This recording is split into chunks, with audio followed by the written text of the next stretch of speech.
Welcome to SP news. ముందుగా headlines చూద్దాం.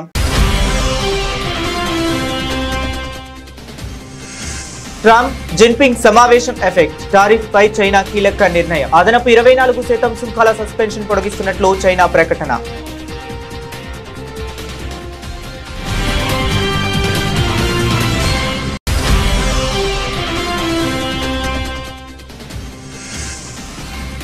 ప్రధాని నరేంద్ర మోదీని కలిసిన ప్రపంచ కప్ గెలిచిన మహిళా క్రికెట్ జట్టు.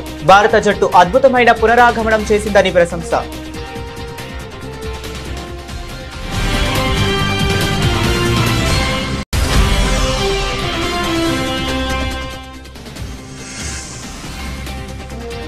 ఢిల్లీలో జరుగుతున్న India sustainable aviation fuel summit. పాల్గొననున్న కేంద్ర మంత్రి రామ్మోహన్ నాయుడు.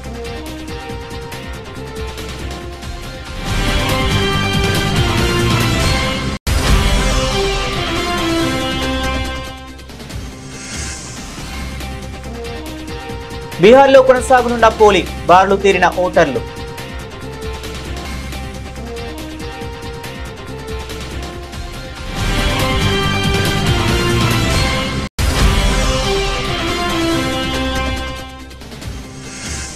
కాంగ్రెస్ ప్రభుత్వం సినీ కార్మికుల సంక్షేమానికి కృషి చేస్తుంది. యూసఫ్గూడ చెక్ పోస్ట్ వద్ద నిర్వహించిన కార్నర్ మీటింగ్ లో సీఎం రేవంత్ రెడ్డి ఉద్ఘాటన.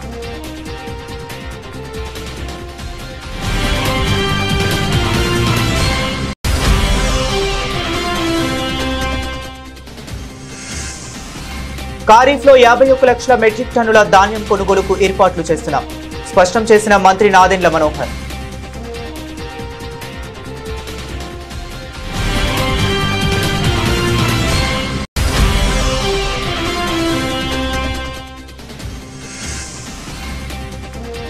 బీఆర్ఎస్ కాంగ్రెస్ అభివృద్ధిపై చర్చకు సిద్ధమా? సీఎం రేవంత్ కు కేటీఆర్ సవాల్.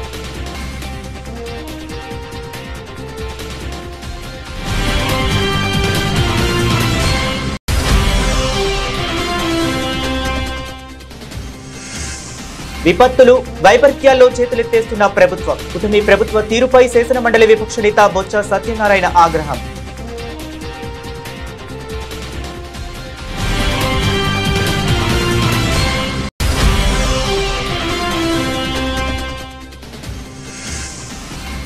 జూబ్లీహిల్స్ ఉప ఎన్నిక రాగానే ఎన్టీఆర్ విగ్రహం పెడతామని ఆయన పేరు వాడుకుంటున్నారు. సీఎం రేవంత్ పై బీఆర్ఎస్ మాజీ ఎంపీ నామా నాగేశ్వరరావు విమర్శలు.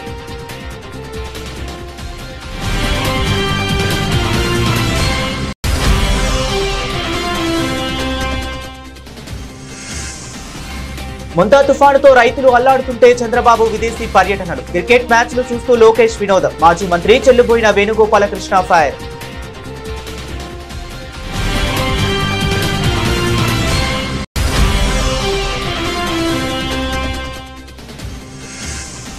దక్షిణాఫ్రికాతో టెస్ట్ సిరీస్. జట్టులోకి తిరిగొచ్చిన రిషబ్ పంత్. నవంబర్ 14 నుంచి తొలి టెస్ట్, నవంబర్ 22 నుంచి రెండో టెస్ట్.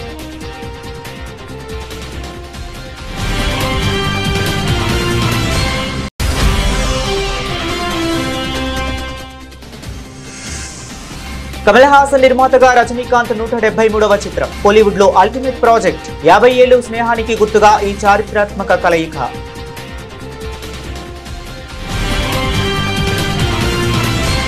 ఇక డీటెయిల్స్ చూస్తే, అమెరికా అధ్యక్షుడు డొనాల్డ్ ట్రంప్, చైనా అధ్యక్షుడు జిన్పింగ్ల భేటీ అనంతరం ఇరు దేశాల మధ్య వాణిజ్య యుద్ధం కొంత సద్దుమణిగింది. ఈ క్రమంలో సుంకాలను తగ్గించే దిశగా రెండు దేశాలు కొన్ని కీలక నిర్ణయాలు తీసుకుంటున్నాయి. అమెరికా వస్తువులపై అదనంగా ఉన్న 24% సుంకాల సస్పెన్షన్ ను పొడిగిస్తున్నట్లు చైనా ప్రకటించింది. ఈ పొడిగింపు 1 సంవత్సరం పాటు అమలులో ఉంటుంది. అయితే 10% టారిఫ్ మాత్రం కొనసాగుతుందని స్పష్టం చేసింది. ఈ నిర్ణయం నవంబర్ 10 నుంచి అమల్లోకి రానుంది. గత నెల చివరిలో దక్షిణ కొరియా వేదికగా జరిగిన ట్రంప్ జిన్పింగ్ భేటీ ప్రపంచ దృష్టిని ఆకర్షించింది. ఆ తరువాత ట్రంప్ మాట్లాడుతూ ఆ భేటీ అద్భుతంగా జరిగిందని, సమావేశంలో పలు అంశాలపై చర్చించినట్లు తెలిపారు. ఫెంటానిల్ తయారీలో ఉపయోగించే ముడి పదార్థాల రవాణాకు అడ్డుకునేందుకు జిన్పింగ్ కృషి చేస్తారని విశ్వసిస్తున్నామని, అందుకే ఫెంటానిల్ సుంకాలను 20% నుంచి 10%కి తగ్గిస్తున్నట్లు వెల్లడించారు. వన్డే ప్రపంచ కప్ గెలిచిన భారత మహిళా క్రికెట్ జట్టు సభ్యులకు ప్రధానమంత్రి నరేంద్ర మోదీ తన నివాసంలో ఆతిథ్యం ఇచ్చారు. ఈ సందర్భంగా ఆయన జట్టు సభ్యులను అభినందించారు. వరుసగా 3 ఓటముల తర్వాత భారత జట్టు అద్భుతమైన పునరాగమనం చేసిందని ఆయన కొనియాడారు. మహిళా జట్టు కెప్టెన్ హర్మన్ ప్రీత్ కౌర్ తో పాటు జట్టు సభ్యులు సాయంత్రం ప్రధాని నివాసానికి చేరుకున్నారు. ప్రపంచ కప్ విశేషాలను ప్రధానితో పంచుకున్నారు. ఈ సందర్భంగా నమో అని సంకేతం చేసిన టీమిండియా జెర్సీని ప్రధానికి మహిళా జట్టు బహుకరించింది. 2017 ప్రపంచ కప్ ఫైనల్లో భారత చివరి వరకు పోరాడి ఓడింది. నాడు రన్నరప్ తో సరిపెట్టుకుంది. అప్పుడు మిథాలీ రాజ్ నేతృత్వంలో భారత జట్టు ప్రధానిని కలిసింది. ఈ విషయాన్ని మోదీ గుర్తు చేసుకున్నారు. అనంతరం మోదీకి ప్రపంచ కప్ ను అందించారు. बहुत बड़ा आज का दिन है, देव दिवाली भी है और गुरुपुरब भी है, तो बड़ा महत्वपूर्ण दिवस है. Happy Gurpurab sir. आप सबको बहुत शुभकामनाएं. Honorable Prime Minister, thank you very much. We feel honored and privileged coming here. Just एक कैंपेन के बारे में बताऊंगा जो इन्होंने कमाल कर दिया. इन लड़कियों ने, देश की बेटियों ने कमाल कर दिया. 2 साल से लगे हैं सर. मेहनत इतनी की है, कमाल की मेहनत की है इन्होंने. हर प्रैक्टिस सेशन में उतनी ही इंटेंसिटी से खेले, हर प्रैक्टिस सेशन में उतनी ही एनर्जी से उतरे ग्राउंड में. यही कहूँगा कि इनकी मेहनत रंग लाई. सर, मुझे अभी भी याद है कि जब हम 2017 में आपको मिले थे, उस टाइम हम ट्रॉफी के साथ नहीं आए थे, लेकिन ये हमारे लिए बहुत ऑनर की बात है कि इस बार हम आपको जिसके लिए हम इतने सालों से मेहनत कर रहे हैं वो ट्रॉफी यहाँ पे लेकर आ पाए, और आपने आज हमारी खुशी वो 2 गुना और ज़्यादा बढ़ा दी है, और हमारे लिए ये बहुत ऑनर की बात है. और अभी हमारा यही एम है कि हम फ्यूचर में आपको बार बार मिले और बार बार आपके साथ टीम के साथ फोटोज खिंचाते रहे. नहीं, सचमुच में आप लोगों ने बहुत बड़ा काम किया है और भारत में क्रिकेट एक खेल नहीं है, एक प्रकार से भारत के लोगों की जिंदगी बन गया है. और क्रिकेट में अच्छा होता है तो भारत अच्छा फील करता है, और क्रिकेट में थोड़ा सा भी इधर होगा तो पूरा भारत हिल जाता है. आपको भी जब 3 मैच लगातार हारे तो जो ट्रोलिंग सहना है, और जिस प्रकार से आपके ఢిల్లీలో జరుగుతున్న India sustainable aviation fuel summit లో కేంద్ర మంత్రి రామ్మోహన్ నాయుడు పాల్గొన్నారు. ఈ సందర్భంగా ఆయన మాట్లాడుతూ దేశంలో సస్టైనబుల్ ఏవియేషన్ ఫ్యూయల్ పట్ల గణనీయమైన ఆసక్తి ఉన్న మరియు ఉత్సాహాన్ని గమనించానని అన్నారు. ప్రపంచ వాటాదారులు మరియు అంతర్జాతీయ సంస్థలు సమిష్టిగా విమానయాన రంగాన్ని డీకార్బనైజ్ చేయడంపై దృష్టి సారిస్తున్న సమయంలో ఈ కార్యక్రమం జరిగిందని తెలిపారు.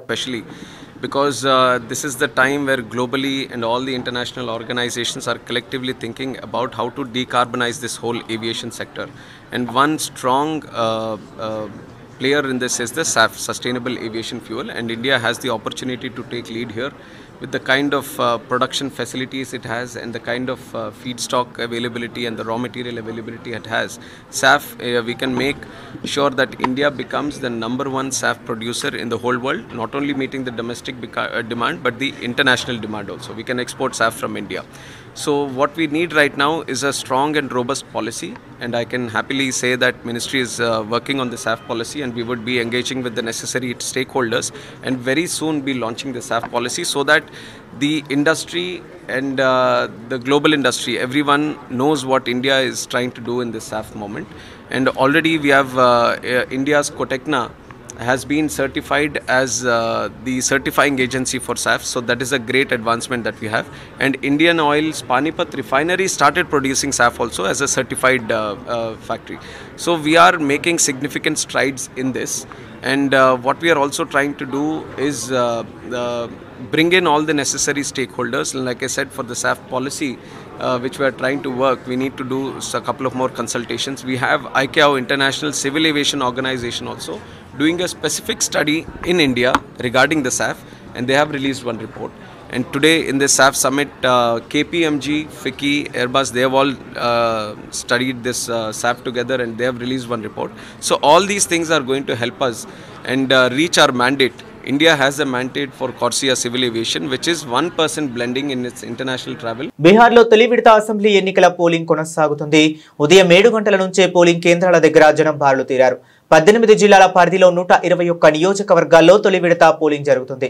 1314 మంది అభ్యర్థులు తమ అదృష్టాన్ని పరీక్షించుకోబోతున్నారు. మొత్తం 3.75 కోట్ల మంది ఓటర్లు తమ ఓటు హక్కు వినియోగించుకోనున్నారు. తొలి విడత పోలింగ్ కోసం 45,341 పోలింగ్ కేంద్రాలను ఏర్పాటు చేశారు.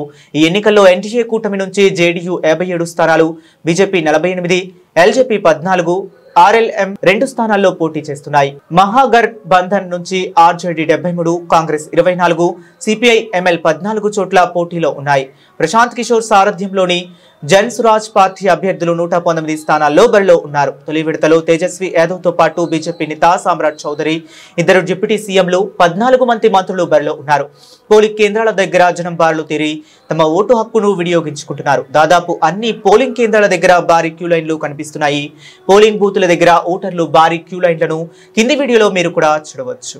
देखिए, पहले चरण का मतदान है. सबसे पहले तो मैं तमाम मतदाता भाइयों साथियों से आग्रह करूंगा कि अपने सबसे बड़े अधिकार मताधिकार का इस्तेमाल ज़रूर करें. जिसके भी पक्ष में करना है, जिस पे भी आपको विश्वास है, जो भी लगता है आपको कि आपके भविष्य के लिए उनका नेतृत्व सही रहेगा, उनको आप चुनने का काम ज़रूर करें. घर से ज़रूर निकलें. मैं तो चाहूँगा कि एक रिकॉर्ड क्रिएट हो. मैक्सिमम हाईएस्ट पोल हमारा राज्य आज के दिन करे, पहले चरण के मतदान के दिन करे. मैं खुद अपना वोट करने जा रहा हूँ. मैं खुद अपने मताधिकार का इस्तेमाल करने अपने गांव शहर बनने जा रहा हूँ.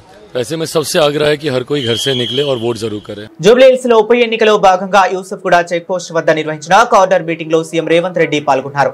ఈ సందర్భంగా ఆయన మాట్లాడుతూ నాటి పాలకులు సినీ ప్రముఖులతో సావాసం చేస్తే తాము సినీ కార్మికుల సంక్షేమం కోసం ఆలోచిస్తారని అన్నారు. గత 10 ఏళ్లలో సినీ కార్మికుల సంక్షేమం నిర్లక్ష్యానికి గురైందని, కాంగ్రెస్ ప్రభుత్వం వచ్చిన తర్వాత సినీ కార్మికుల సమస్యలు తీరుస్తూ కార్మికుల సంక్షేమానికి కృషి చేస్తుందని చెప్పుకొచ్చారు. 10 ఏళ్ల బీజేపీ బీఆర్ఎస్ కలిసి పనిచేయలేని అభివృద్ధి నేడు ప్రజాపాలనతో సాధ్యం చేస్తున్నామని, కంటోన్మెంట్ మాదిరిగా జూబ్లీ హిల్స్ ను అభివృద్ధి చేస్తామని స్పష్టం చేశారు. నవీన్ యాదవ్ ను గెలిపిస్తే సినీ కార్మికుల సమస్యలు పరిష్కరిస్తామని చెప్పారు. 10 ఏళ్లు కేసీఆర్ ముఖ్యమంత్రిగా ఉన్నప్పుడు ఏ ఒక్క సినిమాకు నంది అవార్డులు ఇవ్వలే. కానీ కాంగ్రెస్ ప్రభుత్వం అధికారులకు వచ్చిన వెంటనే తెలంగాణ గుండె చప్పుడు, తెలంగాణ యుద్ధ నౌక గద్దర్ అన్న పేరు మీద గద్దర్ అవార్డులను ఇవాళ తెలంగాణ రాష్ట్ర ప్రభుత్వం ఇచ్చింది. సినీ కార్మికుల సమస్యలు ఏనాడు పట్టించుకోలే. కృష్ణానగర్ అండర్ గ్రౌండ్ డ్రైనేజ్ గురించి ఏనాడు మాట్లాడలే. వాళ్ళ పిల్లల చదువుల గురించి, వాళ్ళ పిల్లల బతుకుల గురించి, సినిమా కార్మికుల జీవిత బీమా గురించి ఏ రోజు కూడా కేటీఆర్ మాట్లాడలే. కేటీఆర్ గారు మాత్రం సినిమా హీరోల గెస్ట్ హౌజుల్లో హీరోలతోని కలిసి తిరిగిండు తప్ప ఎన్నడన్నా ఈ సినిమా కార్మికులను కలవడానికి వచ్చిండా మీరు ఒక్కసారి ఆలోచన చెయ్యండి. కానీ నేను సినిమా కార్మికులను, సంఘాలను, 24 క్రాఫ్ట్స్ అన్ని సంఘాలను పిలిచి నా ఇంట్లో కూర్చోబెట్టి మీ సమస్యలు ఏంటివి మా ప్రభుత్వం పరిష్కరిస్తుందని చెప్పినాం. ఆ తర్వాత అభిమానం కొద్ది మీరు సమావేశం పెడితే మీ దగ్గరకు వచ్చి మాట్లాడిన. ఇవాళ ఈ ప్రాంతంలో ఉండే సినిమా కార్మికులకు నేను మాట ఇస్తున్నా, మీకు లైఫ్ ఇన్సూరెన్సే కాదు, ఆరోగ్య భద్రత, జీవిత బీమా భద్రత, మీ పిల్లల చదువుల కోసం నర్సరీ నుంచి 12వ తరగతి వరకు ప్రత్యేకమైన పాఠశాల నిర్మించి టిఫిన్, మధ్యాహ్నం లంచ్ తో సహా మీ పిల్లల చదువులకు ఆదుకునే బాధ్యత కాంగ్రెస్ పార్టీ తీసుకుంటుంది. ఇదే కాదు, పెద్దలు ఉత్తమ్ కుమార్ రెడ్డి గారు ఇప్పుడు చెప్పిండ్రు, ఈ నియోజకవర్గంలోనే కేవలం జూబ్లీ హిల్స్ నియోజకవర్గంలోనే ఉత్తమ్ కుమార్ రెడ్డి గారు మంత్రి అయిన తర్వాత 14,239 రేషన్ కార్డులు. కుటుంబీ ప్రభుత్వం తీసుకువచ్చిన సంస్కరణలతోనే రైతులకు నిజమైన న్యాయం జరుగుతుందని రాష్ట్ర పౌర సరఫరాల శాఖ మంత్రి నాదెండ్ల మనోహర్ స్పష్టం చేశారు. ఈ ఖరీఫ్ సీజన్లో రైతుల నుంచి 51 లక్షల మెట్రిక్ టన్నుల ధాన్యం కొనుగోలు చేసేందుకు ప్రభుత్వం అన్ని ఏర్పాట్లు పూర్తి చేస్తుందని ఆయన వెల్లడించారు. విజయవాడలోని సివిల్ సప్లై భవన్లో ఆయన మీడియాతో మాట్లాడారు. సుమారు 12,200 కోట్ల విలువైన ధాన్యాన్ని కొనుగోలు చేయనున్నట్లు మంత్రి తెలిపారు. ఇందుకోసం రాష్ట్ర వ్యాప్తంగా 4,041 రైతు సేవా కేంద్రాలు, 3,803 ధాన్యం కొనుగోలు కేంద్రాలను సిద్ధం చేశామని, 16,700 మంది సిబ్బంది ఈ ప్రక్రియలో పాల్గొంటారని వివరించారు. గత అనుభవాలను దృష్టిలో ఉంచుకుని 6 కోట్ల గోతాలను అందుబాటులో ఉంచామన్నారు. కొత్తగా మీరు మొబైల్ కిట్స్ చూసారా? చూడలేదేమో, ఒకటి తీసుకొస్తారమ్మా ఎవరన్నా? అది వైజాగ్లో లాంచ్ చేశాను మొన్న, మీరు చూసారో లేదో, ఒక 15 రోజులు అయింది. సో ఇదేంటంటే పీడిఎస్ రైస్ విషయంలో గతంలో మేము ఒక శాంపుల్ సీజ్ చేసి ల్యాబ్కి పంపించి రిపోర్ట్ వచ్చే వరకు వారం పట్టేది. సో దాన్ని మా సిబ్బంది చాలా బాగా దాన్ని స్టడీ చేసి ఒక అద్భుతమైన మొబైల్ కిట్ తీసుకొచ్చారు. ఒక 700 రాష్ట్ర వ్యాప్తంగా పంపిణీ చేసాం. మా అధికారులందరికీ కూడా వితిన్ 5 minutes నిర్ధారించవచ్చు అది పీడిఎస్ రైసా కాదా అనేది. సో ఎక్కడైతే అనుమానం వచ్చి మేము ఒక వెహికల్ టెస్టింగ్కి పెట్టామో ఇమీడియట్గా దాని శాంపుల్ తీసుకుని we can check and come back అనమాట, సీజ్ చేయొచ్చు ఇమీడియట్గా. సో ఆ విధంగా ఆ మార్పు కూడా తీసుకురావడానికి క్షేత్రస్థాయిలో ఈ మొబైల్ కిట్ ఉపయోగపడుతుంది. I just show you seizures తగ్గినాయని మీరు అనుకుంటున్నారు. చాలా చాలా చాలా పకడ్బందీగా పర్ఫెక్ట్గా జరుగుతూ ఉంది క్షేత్రస్థాయిలో. ముఖ్యమంత్రి రేవంత్ రెడ్డికి BRS working president Kalvakuntla Taraka Ramarao సవాల్ విసిరారు. బీఆర్ఎస్ పాలనలో అభివృద్ధిపై కాంగ్రెస్ అభివృద్ధికి చర్చకు సిద్ధమా? Jubilee Hills palace, command control centre, assembly, Gandhi Bhavan ఎక్కడికి రమన్నా వస్తామని చర్చకు సిద్ధమా అంటూ ప్రశ్నించారు. జూబ్లీహిల్స్ నియోజకవర్గ ప్రగతి నివేదికను BRS party working president Kalvakuntla Taraka Rama Rao బుధవారం విడుదల చేశారు. ఈ సందర్భంగా ఆయన మాట్లాడుతూ సీఎం రేవంత్ రెడ్డికి ఓటమి భయంతో నోటికి వచ్చినట్లు మాట్లాడుతున్నారని విమర్శించారు. హైదరాబాద్ అభివృద్ధిపై చర్చకు రేవంత్ సిద్ధమా అంటూ ఆయన సవాల్ విసిరారు. ఈ శానిటేషన్ సమస్య అంటే చెత్త సమస్య పరిష్కారానికి కేసీఆర్ గారి నాయకత్వంలో స్వయంగా కేసీఆర్ గారు కూడా ఒక ఏరియా ఎంచుకొని ఆ ఏరియాకి తాను కూడా ముఖ్యమంత్రిగా బాధ్యత వహించి, అట్లాగే ప్రతి ఐఏఎస్ అధికారిని, ఐపీఎస్ అధికారిని కూడా హైదరాబాద్ 400 భాగాలుగా విభజించి ఒక్కొక్క యూనిట్ కి ఒక్కొక్క ఐఏఎస్ ఐపీఎస్ అధికారిని నియమించి మంత్రిని, ఎమ్మెల్యేని, ఎంపీని, ఎమ్మెల్సీని అందరినీ బాధ్యులు చేసి తాను కూడా బాధ్యత తీసుకొని స్వచ్ఛ హైదరాబాద్ అనే కార్యక్రమానికి శ్రీకారం చుట్టి ఆనాడు వేల సంఖ్యలో స్వచ్ఛ ఆటోలు ప్రవేశపెట్టిన విషయం నీకు తెలియదా? నీ ప్రభుత్వం వచ్చినాక ఈ 2 ఏళ్లలో ఒక్కటంటే ఒకటి కొత్త ఆటో కనీసం ప్రవేశపెట్టినవా చెప్పగలుగుతావా? కేసీఆర్ గారి ప్రభుత్వంలో ఆనాడు 3000 మెట్రిక్ టన్నులు పర్ డే చెత్త సేకరణ చేస్తే మేము వచ్చినాడు తర్వాత మేము పెంచిన ఈ ఎఫిషియెంట్ కార్యక్రమం వల్ల అది 7,500 మెట్రిక్ టన్నుల సామర్థ్యానికి పెరిగింది. ప్రతిరోజు చెత్త కలెక్షన్ 3,000 నుంచి 7,500 టన్నులకు పెంచింది కేసీఆర్ ప్రభుత్వమా కాదా? అసలు నీ ప్రభుత్వం వచ్చినాక నువ్వు శానిటేషన్ మీద చేసింది ఏంది చెప్పే సత్తా నీకుందా అని అడుగుతా ఉన్నా. అట్లాగే మా ప్రభుత్వం ఉన్నప్పుడు కేసీఆర్ గారి నాయకత్వంలో స్వచ్ఛ సర్వేక్షణ అని కేంద్ర ప్రభుత్వం ఒక పథకం చేస్తుంది, ఒక సర్వే చేస్తుంది. స్వచ్ఛ సర్వేక్షణలో మా మున్సిపల్ డిపార్ట్మెంట్ ఆనాడు 34 అవార్డులు సాధించింది. బెస్ట్ మెట్రోగా హైదరాబాద్ అవార్డులు సాధించింది. 5 ఏళ్ల పాటు వరుసగా best quality of living in India ఉన్న నగరం ఏంది అని మెర్సర్ అనే సంస్థ సర్వే చేస్తే నంబర్ 1 సిటీగా హైదరాబాద్ వచ్చింది. ఈ అన్ని విషయాల్లో చర్చకు నువ్వు సిద్ధమా నేను అడుగుతా ఉన్నా. ప్రజలు, రైతుల పట్ల కూటమి ప్రభుత్వం కనీస బాధ్యత లేకుండా వ్యవహరిస్తుందని వైఎస్ఆర్సీపీ రీజనల్ కోఆర్డినేటర్, శాసనమండలి విపక్ష నేత బొత్స సత్యనారాయణ మండిపడ్డారు. విశాఖపట్నంలో తన క్యాంపు కార్యాలయంలో మీడియాతో మాట్లాడుతూ ప్రజలకు ఇబ్బంది తలెత్తినప్పుడు, ప్రకృతి వైపరీత్యాలు సంభవించినప్పుడల్లా చేతులెత్తేయడం చంద్రబాబు ప్రభుత్వానికి పరిపాటిగా మారిందని ఆగ్రహం వ్యక్తం చేశారు. తుఫాను ప్రభావంతో రైతులు నష్టపోతే నష్టం అంచనాకు క్షేత్రస్థాయిలో కనీసం పర్యటించలేదని ఆక్షేపించారు. పంటలు కోల్పోయిన రైతులకు ఇప్పటి వరకు ₹1 పరిహారం కూడా ప్రకటించలేదన్న ఆయన తెస్తున్న అప్పంతా ఏమవుతుందని నిలదీశారు. కాశీబుగ్గ ఆలయ ఘటన పూర్తిగా ప్రభుత్వ వైఫల్యమేనన్న బొత్స సత్యనారాయణ శాంతి భద్రతల పర్యవేక్షణలో కూటమి ప్రభుత్వం పూర్తిగా విఫలమైందని తేల్చి చెప్పారు. ప్రభుత్వ విధానం ఉంటే ఎవరి పార్టీ పాలసీ ఆల్ది, ఎవరి ప్రభుత్వం పాలసీ ఆల్ది.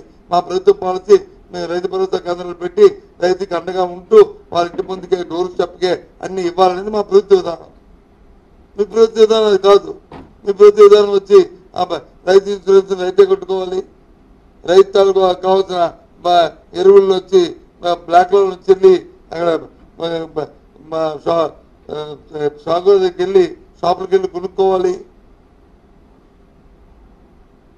లేకపోతే పిఎస్ఎల్కి వెళ్ళి పార్టీ వాళ్ళకి ఇచ్చుకోవాలి. అది మీ ప్రభుత్వ విధానం. ఓకే, దానివల్ల అందరూ మేలు జరుగుతుందా? మా ప్రభుత్వ విధానం. దాంతోపాటు విద్యా వైద్యం మా ప్రధానం మాకు.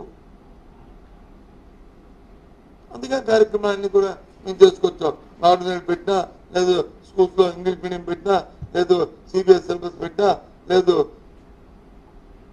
ఏతో జనీవాతో మాట్లాడుతూ వాళ్ళ తాలూకా ఆఫీస్ని ఇక్కడ ఓపెన్ చేసి ఆ కార్యక్రమం చేద్దామని చేసినా, లేదు టోపులు పెట్టినా, అవన్నీ మా ప్రభుత్వ విధానం మాది. లేదు మధ్యాహ్నం భోజనం వచ్చి రోజుకో మెనూ పెట్టి పిల్లలకి పౌష్టికమైన ఆహారం పెట్టినా, లేదు ఐరన్ కింద పెరగడానికి వచ్చి మార్నింగ్ వచ్చి వాళ్ళకి మధ్యాహ్నం రాయిజావ పెట్టినా, ఇవన్నీ మా ప్రభుత్వ విధానం మాది. మీ ప్రభుత్వ విధానం మీది. ఇవన్నీ అక్కలేదు, సిబిఎస్ అక్కలేదు, ఇంగ్లీష్ మీడియం అక్కలేదు, లేదా ఏ ఈ కోచ్ అక్కలేదు, టోపీలు అక్కలేదు. అది మీ విధానం మీది. మీరు చేసుకుని ఎవరు నష్టపోయేది ఎవరు? ప్రజలు సార్, విద్యార్థి ఏది కావాలో అది ఆలోచించండి, అడగండి వాళ్ళకి ఒక క్వశ్చన్ పంపించండి. ఈ విధానం కావాలా వద్దా ఇవి అడిగి అది చేయండి. అధికారం ఒకసారి వచ్చిందని నేను కూర్చొని నా ఇష్టారాజ్యంగా చేస్తానంటే అది కాదు, ధర్మం కాదు. నష్టపోతుంది, సమాజం నష్టపోతుంది, రాబోయే తరాలు నష్టం వస్తుంది. నాకు అధికారం ఉంది కదా అని మెడికల్ కాలేజ్ వచ్చి ప్రైవేట్ పరం చేస్తూ వైద్యం వచ్చి మార్కెట్లో అమ్మేస్తానంటే మంచిది కాదు. జూబ్లీహిల్స్ ఉప ఎన్నిక రాగానే ఎన్టీఆర్ విగ్రహం పెడతామని ఈ రోజు ఆయన పేరు రేవంత్ రెడ్డి వాడుకుంటున్నారని బీఆర్ఎస్ మాజీ ఎంపీ నామా నాగేశ్వరరావు విమర్శించారు. తుమ్మల నాగేశ్వరరావు సత్తుపల్లి నుండి 3 సార్లు ఎమ్మెల్యేగా గెలిచినప్పుడు ఎందుకు ఎన్టీఆర్ విగ్రహం గుర్తుకు రాలేదని ప్రశ్నించారు. బీఆర్ఎస్ ప్రభుత్వం ఖమ్మం పట్టణంలో ఎన్టీఆర్ అతిపెగ్ర విగ్రహం పెట్టించి ఆయన చరిత్ర మొత్తం అక్కడ లిఖించి ప్రజలకు తెలిసేలా చేసిందని గుర్తు చేశారు. ఇప్పుడు అక్కడ ఉన్న ఎన్టీఆర్ విగ్రహాన్ని పట్టుకోవటం లేదు, కానీ జూబ్లీహిల్స్ ఉప ఎన్నిక కోసం ఆయన విగ్రహం పెడతామని మాయమాటలు చెబుతున్నారని ఎద్దేవా చేశారు. ఎన్టీ రామారావు గారి విగ్రహం అంటే ఇక్కడ పెడతామని చెప్పేసి చెప్తున్నారు. అయ్యా ఇవాళ ఎన్టీ రామారావు గారు ఇవాళ మీకు గుర్తొచ్చిందా? ఒక పెద్ద మనిషి అయితే 3 సార్లు సత్తుపల్లిలో గెలిచి మరి అక్కడ ఎన్టీ రామారావు గారి విగ్రహం కూడా పెట్టలే. ఆ తర్వాత మరి మేము ముఖ్యంగా కనుక చూసినట్టయితే మరి నేను ఒక విధంగా మరి అదేవిధంగా సండ్ర వెంకటవీరయ్య గారు మొదటిసారి సత్తుపల్లిలో ఎన్టీ రామారావు గారి విగ్రహం పెట్టినాం. అదేవిధంగా చూసినట్టయితే ఖమ్మంలో కనుక చూసినట్టయితే తెలంగాణలో ఎక్కడ లేనటువంటి ఎత్తుగా మన అందరి హృదయాల్లో ఉన్నటువంటి ఎన్టీ రామారావు గారిని అంతే ఎత్తులో ఉండాలని చెప్పి 60 ఫీట్ల విగ్రహాన్ని మరి వాళ్ళ ఖమ్మంలో కూడా పెట్టాం. ఆ రోజున నేను ఎంపీగా ఉన్నాను, పువ్వాడ గారు ఎమ్మెల్యేగా ఉన్నారు, మంత్రిగా ఉన్నారు. ఆ ఎన్టీ రామారావు గారి విగ్రహం ఖచ్చితంగా కూడా మన ఖమ్మం నడిబొడ్డులు ఉండాలని చెప్పేసి 60 ఫీట్ల విగ్రహం పెట్టాం. బ్రహ్మాండంగా లైటింగ్ చేశాం. వారి చరిత్ర అంతా కూడా గ్రానైట్ రాయి మీద మొత్తం కూడా చుట్టుపక్కల అంతా కూడా రాశాం.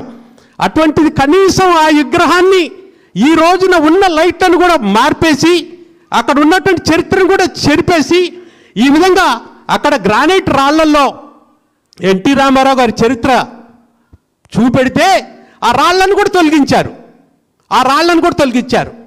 ఎంత బాధ అనిపిస్తుందంటే ఇక్కడ మట్టుకి ఎన్నికల టైంలో ఎన్టీ రామారావు గారు పేరు పెట్టుకొని ముసుగులో ఈ విధంగా మాట్లాడుతుంటే బాధ అనిపిస్తుంది. 4సారి ముఖ్యమంత్రి అయినా ఇప్పటికీ వ్యవసాయం దండగా అనే ఆలోచనలోనే చంద్రబాబు ఉన్నారని, ఆయన పాలన చూస్తే ఎవరికైనా అదే అర్థమవుతుందని వైఎస్ఆర్సీపీ తూర్పు గోదావరి జిల్లా అధ్యక్షుడు మాజీ మంత్రి చెల్లుబోయిన వేణుగోపాలకృష్ణ స్పష్టం చేశారు. తాడేపల్లిలోని పార్టీ కేంద్ర కార్యాలయంలో ఆయన మీడియాతో మాట్లాడుతూ రాష్ట్రంలోని 60% పైగా ప్రజలు వ్యవసాయంపై ఆధారపడి జీవిస్తున్న రైతుల సమస్యలు పరిష్కారం పట్ల ప్రభుత్వం చిత్తశుద్ధితో వ్యవహరించడం లేదన్నారు. ముంతా తుఫానుతో రైతులు తీవ్రంగా నష్టపోయి కన్నీళ్లు పెట్టుకుంటే చంద్రబాబు విదేశీ పర్యటనకు, నారా లోకేష్ క్రికెట్ మ్యాచ్లు చూడటానికి దేశ విదేశాల్లో తిరుగుతూ ఎంజాయ్ చేశారని తీవ్ర ఆగ్రహం వ్యక్తం చేశారు. మేనేజ్మెంట్ అంటారు, లేదా గవర్నెన్స్ అంటారు. మరి రియల్ టైం గవర్నెన్స్ కి కాశీబుగ్గలో వెంకటేశ్వర స్వామి వారి ఆలయంలో ఆ రోజు ఏకాదశి పర్వదినమే అక్కడ తొక్కిసలాట జరిగింది, చనిపోయారు. వెంటనే మీరేమన్నారు? మంత్రి గారు వచ్చి అది ప్రైవేట్ దేవాలయం అన్నారు. అంటే ఎంత బాధ్యతారాహిత్యం, ప్రజల పట్ల ఎంత చులకన భావం. ప్రభుత్వం అంటే ఈ రాష్ట్రంలో అన్ని వర్గాలకి ప్రభుత్వం. మీ దగ్గర అధికారం ఉంది, యంత్రాంగం ఉంది. ఎందుకు ఇచ్చారు ప్రజలు మీకు అధికారం? ఈ యంత్రాంగాన్ని మీరు తప్పించుకోవడానికి చేసిన ప్రయత్నం కాదా? మరి అక్కడే మీరు దొరికిపోయారు కదా. ప్రైవేట్ ఆలయం అని ఆ ముసలాయన్ని 95 ఏళ్ల వృద్ధుడిని అరెస్ట్ చేశామనేటువంటి ఒక ప్రకటన వచ్చింది. మరి మీరు బాధ్యత వహించిన తిరుమలలో 6 చనిపోయినా, మీరు బాధ్యత వహించిన సింహాచల క్షేత్రంలో 7 చనిపోయినా, అక్కడేమో తిరుమలలో చైర్మన్ గారా లేదా అక్కడ ఉన్నటువంటి జిల్లా యంత్రాంగాన్న మరి అరెస్ట్ చేయలేదు. ఇక్కడ సింహాచల క్షేత్రంలో అక్కడ ఉన్నటువంటి చైర్మన్ గారిని అరెస్ట్ చేయలేదు. ఆ బందోబస్తు చూసినటువంటి ఎవరైతే ఆ స్కీమ్స్ వేశారో ఆ నాయకుల్ని అరెస్ట్ చేయలేదు. ఇది ఏమిటి అసలు? ఈ పాలనకి ఏమన్నా ఒక డైరెక్షన్ ఉందా, లేకపోతే డైవర్షన్ కోసమే రాజకీయమా? ఒక్కొక్కరికి ఒక్కొక్క న్యాయం జరిగితే ప్రజలు ఈ చట్టాల మీద ఎందుకు గౌరవించుకుంటారు, గౌరవంతో మసులుతారనేటువంటిది ఆలోచించమని. మీ రియల్ టైం గవర్నెన్స్లో మరి అక్కడ మీరు తుఫాన్ని పంపించేసిన చంద్రబాబు నాయుడు గారు, ఏబిఎన్ లేకపోతే టీవీ5 ఆ యాజమాన్యాలు, ఈటీవీ వారందరికీ కూడా తుఫాన్నే సమర్థవంతంగా టెక్నాలజీని ఉపయోగించి పంపించేసిన ఈ నాయకుడు మరి అదే టెక్నాలజీని ఉపయోగించుకుని అక్కడ ఆ తొమ్మండగల మరణాలను ఎందుకు ఆపలేకపోయారు? దానికి మళ్ళీ బాధ్యతారాహిత్యంగా మాట్లాడారు నాయుడు గారు, చంద్రబాబు నాయుడు గారు. ఇలా జరుగుతూ ఉంటాయి. కుంభమేళాల్లో జరగలేదా, లేకపోతే పుష్కరాల్లో జరగలేదా, లేకపోతే ఏదో రాష్ట్రంలో జరగలేదా? అది కాదండి, మీరు బాధ్యతగా వ్యవహరించని కారణం చేత జరిగిన దాని మీద ప్రశ్నిస్తున్నాం, అడుగుతున్నాం. దక్షిణాఫ్రికాతో స్వదేశంలో జరుగుతున్న 2 మ్యాచ్ల టెస్ట్ సిరీస్ కోసం భారత జట్టును బీసీసీఐ ప్రకటించింది. Star wicket keeper batter Rishabh Pant గాయం నుంచి కోలుకుని తిరిగి జట్టులోకి రాగా అతడికి వైస్ కెప్టెన్సీ బాధ్యతలు అప్పగించారు. ఈ సిరీస్ లో భాగంగా తొలి టెస్ట్ నవంబర్ 14 నుంచి కోల్కతాలో, రెండో టెస్ట్ నవంబర్ 22 నుంచి గౌహతిలో జరగనుంది. ఇంగ్లాండ్తో జులైలో జరిగిన టెస్ట్ మ్యాచ్లో పాదం ఫ్రాక్చర్ కావడంతో పంత్ జట్టుకు దూరమయ్యాడు. వెస్టిండీస్తో జరిగిన సిరీస్లో కూడా అతను అందుబాటులో లేడు. అయితే ఇటీవలే సౌత్ ఆఫ్రికా ఏ జట్టుతో జరిగిన 4 రోజుల మ్యాచ్లో ఇండియా ఏ జట్టుకు కెప్టెన్గా వ్యవహరించి పంత్ తన ఫిట్నెస్ ను నిరూపించుకున్నాడు. ఆ మ్యాచ్తో రెండో ఇన్నింగ్స్లో 90% పరుగులు చేసి జట్టు విజయంలో కీలక పాత్ర పోషించాడు. దీంతో సెలెక్టర్లు అతడిని తిరిగి జట్టులోకి ఎంపిక చేశారు. పంత్ రాకతో ఎన్ జగదీష్ కు జట్టులో స్థానం దక్కలేదు. పంత్తో పాటు యువ ఫాస్ట్ బౌలర్ ఆకాష్ దీప్ కూడా టెస్ట్ జట్టులోకి తిరిగి వచ్చాడు. తమిళ చిత్ర పరిశ్రమలో ఓ అద్భుతం ఆవిష్కృతం కానుంది. దశాబ్దాలుగా వెండితెరపై తమ నటనతో ప్రేక్షకుల హృదయాల్లో చెరగని ముద్ర వేసిన ఇద్దరు దిగ్గజాలు కమల్ హాసన్, రజనీకాంత్ ఇప్పుడు కొత్త పాత్రల్లో చేతులు కలపనున్నారు. సూపర్ స్టార్ రజనీకాంత్ కథానాయకుడుగా, లోకనాయకుడు కమల్ హాసన్ నిర్మాతగా ఓ భారీ చిత్రం రాబోతుంది. ఈ చారిత్రాత్మక ప్రాజెక్టును కమల్ హాసన్ నిర్మాణ సంస్థ రాజ్ కమల్ ఫిలిమ్స్ ఇంటర్నేషనల్ నిర్మించనున్నట్లు సంచలన ప్రకటన వెలువడింది. రజనీకాంత్ 173వ చిత్రంగా రానున్న ఈ సినిమాకు సుందర్సి దర్శకత్వం వహించనున్నారు. ఇది ఒక మ్యాగ్నమ్ ఓపస్ చిత్రమని కమల్ హాసన్ తెలిపారు. ఈ విషయాన్ని తన ఎక్స్ ఖాతా ద్వారా అధికారికంగా ప్రకటించిన ఆయన తన స్నేహితుడు రజనీకాంత్తో దిగిన ఫోటోను పంచుకున్నారు. తమ స్నేహాన్ని వర్ణిస్తూ ఓ తమిళ కవితను కూడా పోస్ట్ చేశారు. భారతీయ సినిమాలో ఇద్దరు మహోన్నత శక్తులను ఈ ప్రాజెక్ట్ ఏకం చేయడమే కాకుండా కమల్ హాసన్, రజనీకాంత్ మధ్య ఉన్న 5 దశాబ్దాల స్నేహానికి, సోదర భావానికి ఇది నిదర్శనం. వారి బంధం ఎందరో కళాకారులకు స్ఫూర్తినిస్తుంది ఉంది అని రాజ్ కమల్ ఫిలిమ్స్ విడుదల చేసిన ప్రకటనలో పేర్కొంది. తమ సంస్థ 44 ఏళ్లుగా పూర్తి చేసుకున్న సందర్భంగా ఈ భారీ చిత్రాన్ని నిర్మిస్తున్నట్లు తెలిపింది. బులెటిన్ ముగించే ముందు మరొకసారి హెడ్లైన్స్ చూద్దాం.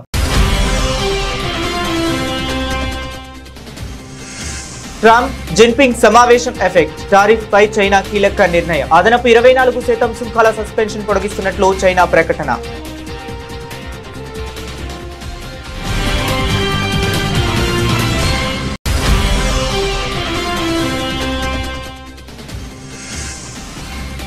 ప్రధాని నరేంద్ర మోదీని కలిసిన ప్రపంచ కప్ గెలిచిన మహిళా క్రికెట్ జట్టు, భారత జట్టు అద్భుతమైన పునరాగమనం చేసిందని ప్రశంస.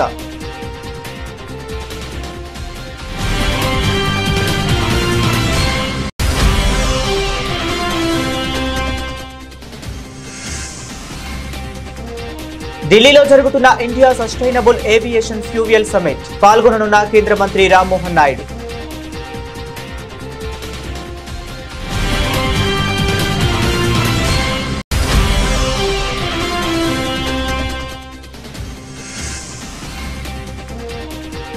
బీహార్లో కొనసాగనున్న పోలింగ్, బార్లు తీరిన ఓటర్లు.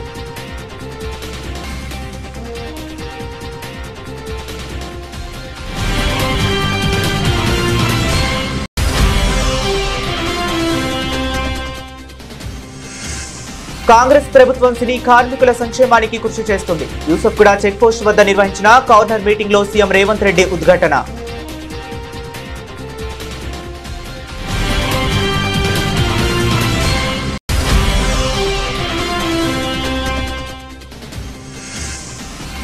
ఖరీఫ్లో 51 లక్షల మెట్రిక్ టన్నుల ధాన్యం కొనుగోలుకు ఏర్పాట్లు చేస్తున్నాం, స్పష్టం చేసిన మంత్రి నాదెండ్ల మనోహర్.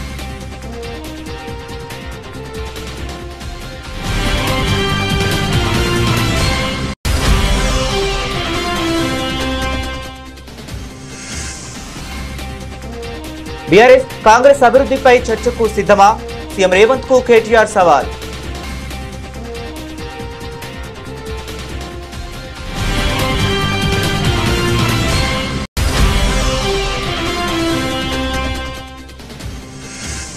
విపత్తులు వైపరీత్యాల్లో చేతులెత్తేస్తున్న ప్రభుత్వం. కుటుంబీ ప్రభుత్వ తీరుపై శాసన మండలి విపక్ష నేత బొత్స సత్యనారాయణ ఆగ్రహం.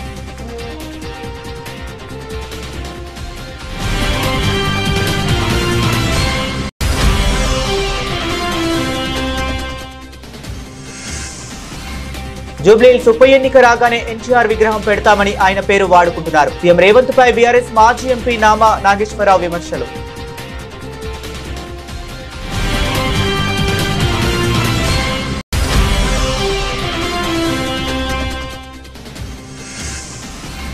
ముంతా తుఫానుతో రైతులు అల్లాడుతుంటే చంద్రబాబు విదేశీ పర్యటనలు. క్రికెట్ మ్యాచ్లు చూస్తూ లోకేష్ వినోదం. మాజీ మంత్రి చెల్లుబోయిన వేణుగోపాలకృష్ణ ఫైర్.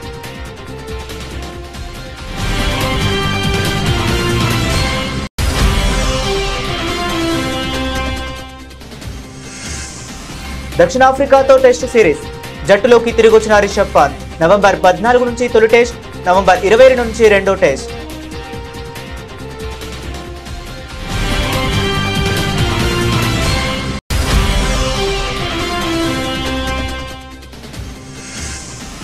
కమల్ హాసన్ నిర్మాతగా రజనీకాంత్ 173వ చిత్రం. బాలీవుడ్ లో అల్టిమేట్ ప్రాజెక్ట్. 50 ఏళ్లు స్నేహానికి గుర్తుగా ఈ చారిత్రాత్మక కలయిక.